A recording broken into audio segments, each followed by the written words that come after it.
اور یہ صرف شان مومن کی ہی ہے کہ وہ مصیبت پر صبر کرے، بلکہ فرمایا کہ مومن کے پاؤں میں کانٹا بھی چبھتا ہے تو اس کا بھی اس کو اجر دیا جاتا ہے،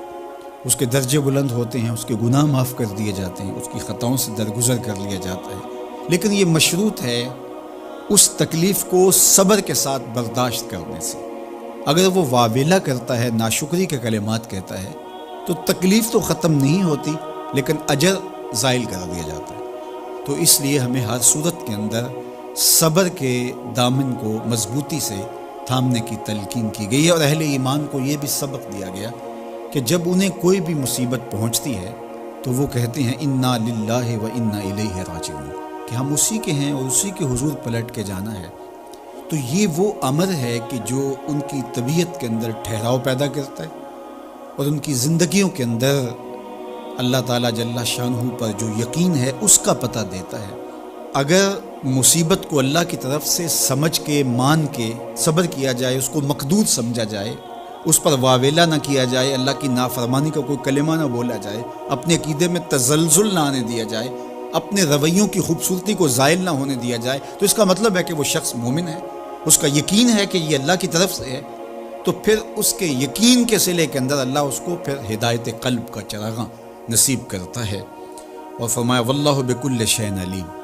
اور اللہ ہر شے کو جاننے والا ہے، اسے پتہ ہے کہ کسی پر مصیبت نازل کیوں کرنی ہے، اور اس مصیبت سے اس کا امتحان لینا مقصود ہے، اس کے درجوں کو بلند کرنا مقصود ہے، اس کے گناہوں کو معاف کرنا مقصود ہے، اس کو کسی آزمائش میں ڈال کر کے اس کو مزید کندن بنانا مقصود ہے، یا اس کا کیا مقصود ہے، اس کو سزا دینا مقصود ہے، یہ اسے پتہ ہے۔ تمہارا رب تمہاری طرف آنے والی جو تکلیفیں ہیں ان کے اندر ہزارہا پنہا حکمتوں سے واقف ہے۔ یہاں یہ بات بھی سمجھنے کے قابل ہے کہ جو شخص مصیبت کے آنے پر صبر اور استقامت کے ساتھ اس سے نپٹتا ہے اور اللہ پر جو اس کا یقین ہے اس میں تزلزل پیدا نہیں ہونے دیتا، کل من عند اللہ، اے محبوب فرما دیجئے جو کچھ ہے وہ تمہارے رب کی طرف سے ہے، یہ اس کا خیال اور فکر ہے کہ یہ میرے اللہ کی طرف سے ہے، تو پھر اس مصیبت کو ٹالنے والا بھی وہی ہے۔ تو اگر یہ اس کا عقیدہ پختہ تھا تو پھر وہ مالک کی دہلیز چھوڑ کے، مالک کی چوکھٹ چھوڑ کے کسی اور دہلیز پہ نہیں جائے گا،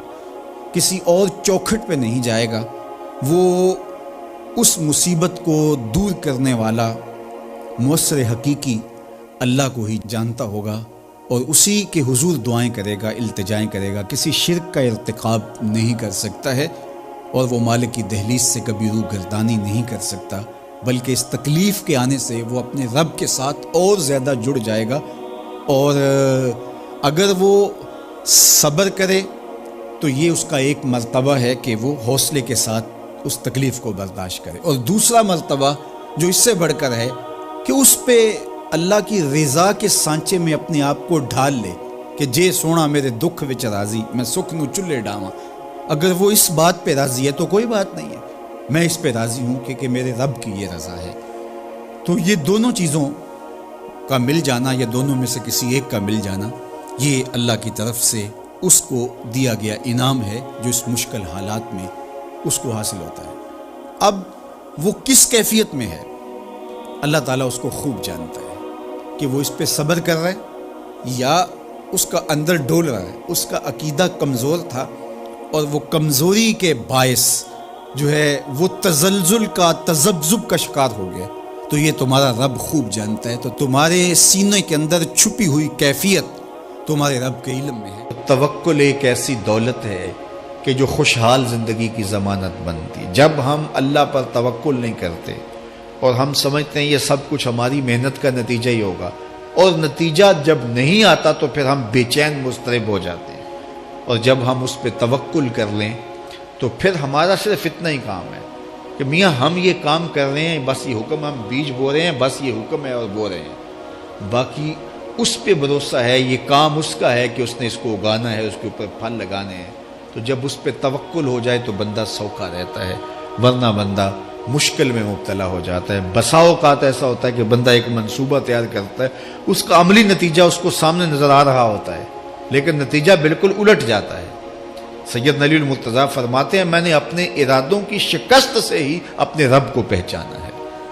کہ میں ایک منصوبہ تراشتا ہوں کہ یہ اور یوں ہوگا اور وہ ہونا چاہیے، لیکن نتیجہ وہ نہیں آتا، تو کوئی طاقت ہے اس کا جو نتیجہ بدل دیتی ہے۔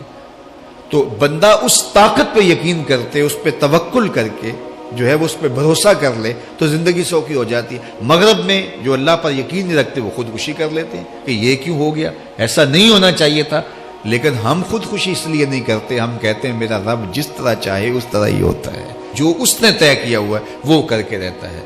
اس لیے تم اس پہ توکل کر لو اور اس پہ بھروسہ کرو۔ حضور علیہ الصلوۃ والسلام نے فرمایا لو انکم توکلون علی اللہ حق توکلہ، اللہ پر توکل کرنے کا جو حق ہے اگر تم وہ ادا کر دے تو فرمایا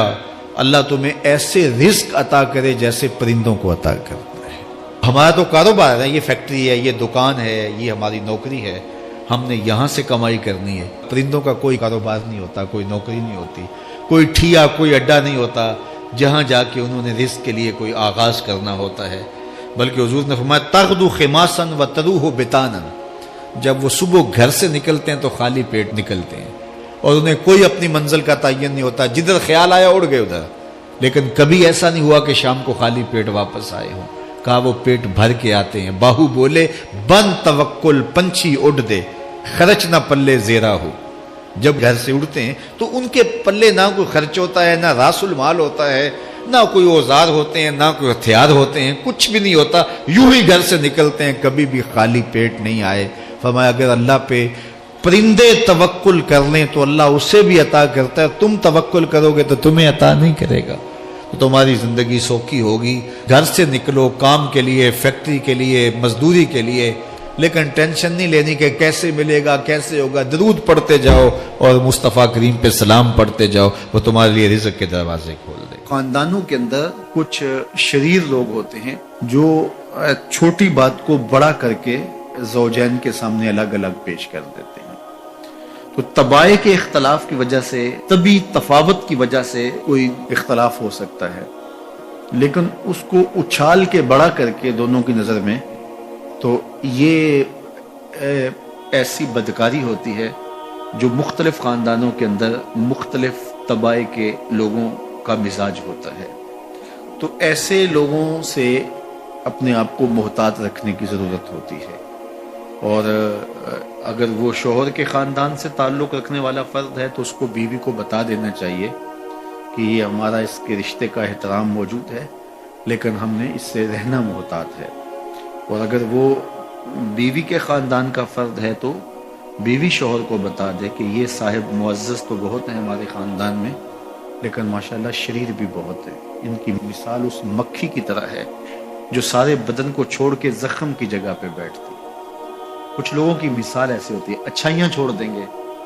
اور وہ وہاں بیٹھیں گے اور وہاں سے جو ہے وہ گندگی لے کے پھر اس کو پھیلائیں گے، لیکن آپ نے شہد کی مکھی کا مزاج بھی دیکھا ہوگا کہ وہ کڑوے رس چوس کے اس کو بھی شہد بنا ڈالتی ہے۔ تو اس طرح کے لوگ عمومی طور پہ جو ہے وہ خاندانوں کو توڑ دیتے ہیں۔